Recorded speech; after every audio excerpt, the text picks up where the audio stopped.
Halo, assalamualaikum, selamat sore, salam rahayu. Saya kemarin dikirimi videonya Kang Nusron Wahid. Ini bisa dibilang tetangga sebelah. Tentu kalau udah pernah melihat videonya, saya nggak akan mengomentari terlalu serius, terlalu detail. Ini dia videonya yang ini nih. Keberkahan umat Islam di Indonesia ini sudah paripurna. Kenapa? Karena tiga-tiganya ada di Indonesia. Keberkahannya ini. Apa itu syarat keberkahannya? Kalau kita baca Maulid Adibai, Mauliduhu bi Makkah, wa hijratuhu bil Madinah, wa sultanuhu bisyam. Mauliduhu bi Makkah, lahirnya Kanjeng Nabi ada di kota Mekah. Syarat umat Islam berkah di Indonesia karena ada Makkah. Mekah ini simbol. Mekah ini simbol karena kota Mekah itu ada yang punya. Setiap kota mesti ono pundene, ono danyange. Pundene kota Kudus sinten? Sunan Mbah Ja'far Shadiq. Sundene wong Mejobo Mbah Suryo. Sundene wong Colo Mbah Sunan. Pundene wong Demak Sunan Kalijogo. Sundene wong Jepara Ratu Kalinyamatan Sultan Hadirin.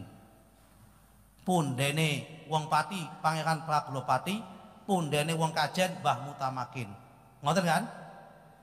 Pundene kota Mekah niku Bani Hashim. Ning Indonesia bertebaran Bani Hashim. Sinten niku Bani Hashimnya? Sa'adah Ba'alwi, para sayyid, para habaib. Sing sekarang lagi diragukan oleh Imaduddin sambungan nasabnya. Nah, dia berbicara soal punden. Dia ini padahal akademiknya ya lumayan lah. Kok mencampur adukan soal Ba'alwi, Sayyid, Syarif, gimana sih? Udah jelas Ba'alwi itu bukan Bani Hashim. Ba'alwi jelas secara gen itu jelas Yahudi Askenazi. G. Lalu kenapa dia seakan-akan anti soal literasi keilmuan, perkembangan zaman? Dia logika semacam itu.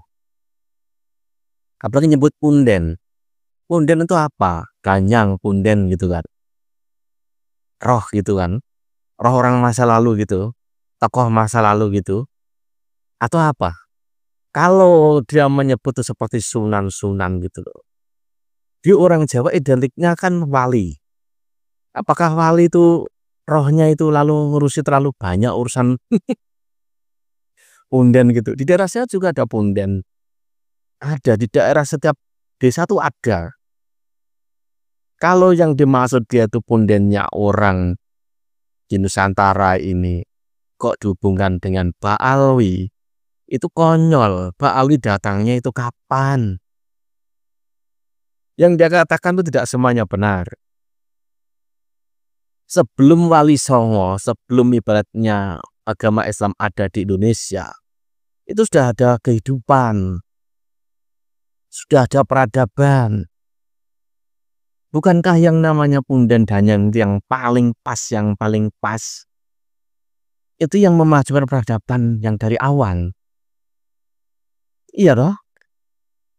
Sedangkan para Wali Songo itu masuknya ke bumi Jawa itu sudah ada kehidupan, sudah ada peradaban. Ada juga kerajaan. Berarti sudah ada pundennya sebelumnya. Sudah ada. Saya Islam, tetapi kalau ceritanya seperti ini, dari Nusron ini berkata semacam itu melebay-lebaykan itu loh. Seakan-akan ruhnya seperti Sunan Kudus lah atau apalah. Di pikiran orang Jawa yang namanya punden itu nggak ada itu yang mengenal hal semacam itu dalam artian itu. Ini loh, wali ini gitu loh. Sunan Kalijaga belum lahir sudah ada kehidupan, sudah ada peradaban. Bagaimana bisa dikatakan punden gitu? Kalau tokoh penting itu jelas. Kalau wali saya juga setuju. Tetapi kalau pundennya Demak, lalu hanya Sunan Kalijaga, hanya karena kita tuh Islam, lalu sebelumnya tuh seakan nggak ada, itu gimana gitu loh? Apakah benar pundennya tuh itu? Padahal Sunan Kalijaga ada, sudah ada kehidupan.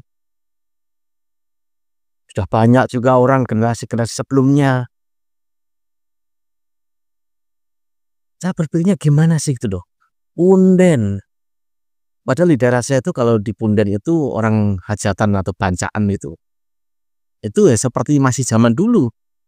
Ada ayam, apalah, atinya, ususnya atau apa yang dalam-dalamannya jeroan gitu. Ditancepin di bambu, ditaruh di bawah pohon. Itu masih sampai sekarang. Soalnya tergantung orangnya. Kalau saya ya hanya ngikutin ini saja gitu loh. Kebiasaan erupsi terlalu diambil lagi gitu loh. Tidak mempunyai niat ini dikasih ke ini enggak. Walau mungkin ada sebagian orang yang begitu, urusannya mereka masing-masing. Enggak seperti itu, masa toh roh itu ngurusi rempelo ati ayam. Kan juga enggak. Itu untuk punden. Ya itu tadi. Tergantung niatnya. Tapi kalau cara berpikirnya karena Islam, lalu seakan-akan pundennya itu ya ini. Ini sesuai pemikiran orang Islam. Lalu dikemanakan orang sebelumnya? Bahkan ada yang berpikir punden danyang itu banujan. Itu nyangkut jin, itu ada banyak. Nah ini udah zamannya udah beda. Sebelum manusia ini dimunculkan dengan yang labelnya Adam, itu di bumi ini udah ada bangsa lain. Ini udah digantikan, udah rusak, digantikan. Makanya muncul manusia itu. Wah kalau bahas soal ini, apalagi nyangkut ke Aji Soko, yang dia itu bisa dibilang, ada yang bilang dari bumi Majeti, ada yang bilang dari India. Kalau diurutkan lagi di bangsa Skythia. Nah ini bisa diurutkan lagi kemana-mana gitu loh. Bahkan ada cerita soal Aji Soko itu dia bertemu Nabi Muhammad, ini lebih konyol lagi. Padahal zamannya itu beda. Aji Soko itu tahun 200-an Masehi, sedangkan Nabi Muhammad tahun 600-700 Masehi. Lalu ketemu dengan siapa? Kok di cerita versi Tengger itu ada? Itu lucu lagi. Ini lanjutan lagi nih. Kalau soal ini, soal danyang itu luas, tetapi pemahaman dari ini kalau pundennya di sini itu ibaratnya Baal itu salah telak. Ini lanjutannya nih. Kalau saya pribadi punya pendapat, barang siapa wong sing biasane rajin maca selawat, wong sing gaene rajin nyebut namane Kanjeng Nabi, wong sing biasa rajin melafalkan kalimat Nabi, sing biasa nyebut Kanjeng Nabi, sing biasa mencintai Kanjeng Nabi, sing biasa merindukan Kanjeng Nabi, insya Allah orang itu dicintai dan dirindukan oleh Kanjeng Nabi. Dan saya yakin kalau ada orang yang mencintai Kanjeng Nabi, begitu dia memegang sesuatu, pasti sudah terasa ini ada darah Nabi atau tidak. Kita mencintai istri kita, mencintai pacar kita, baru jarak jauh itu kita udah tahu baunya parfumnya istri kita. Mosok saiki ngaku mencintai Kanjeng Nabi, tapi tidak bisa merasakan di mana di situ ada baunya darahnya Rasulullah Shallallahu Alaihi Wasallam. Nah ini agak konyol lagi nih. Ini mungkin berhubungan dengan sesuatu hal yang rohani. Nyium darah. Lalu memakai analogi parfum seorang istri. Beda lah gitu loh. Darah itu kalau mau tahu ya tes DNA itu. Aneh ini. Kang Nusron ini aneh. Mungkin dia mau bercerita mungkin karena ada juga sebagian cerita misalkan ada kiai nih. Ya katanya mencium darahnya seorang nabi di sana ada nih. Ternyata seorang Habib gitu. Apakah ini nggak bisa dibilang kalau orang sekarang itu dikatakan halus? Bagaimana mengetahui rasa yang dipikir orang misalkan dia itu spiritual dengan rasa yang dirasa dalam artian dia mempunyai ilmu rasanya ini bagus karena pikirannya ini mencipta akhirnya itu belum tentu sesuai itu gitu loh. Anggapan otak ini berpikir itu kan itu turunannya Kanjeng Nabi. Tapi karena rasanya dia ini punya rasa cinta, ya kan? Lalu apa hubungannya antara darah, bau atau misalkan dari hal-hal getaran atau apa itu ini pasti ini. Belum tentu yang seperti itu karena di pikirannya udah ada daya cipta. Semua ilmu itu kebanyakan rohani itu cuma di 3 hal. Cipta, rasa, karsa. Dari karsanya itu, mencipta. Belum tentu. Apalagi kok soal darah. Bagaimana bisa mengetahui? Padahal yang berbicara ini dari pikiran. Dari pikiran. Kalau dikatakan halu pasti nggak mau.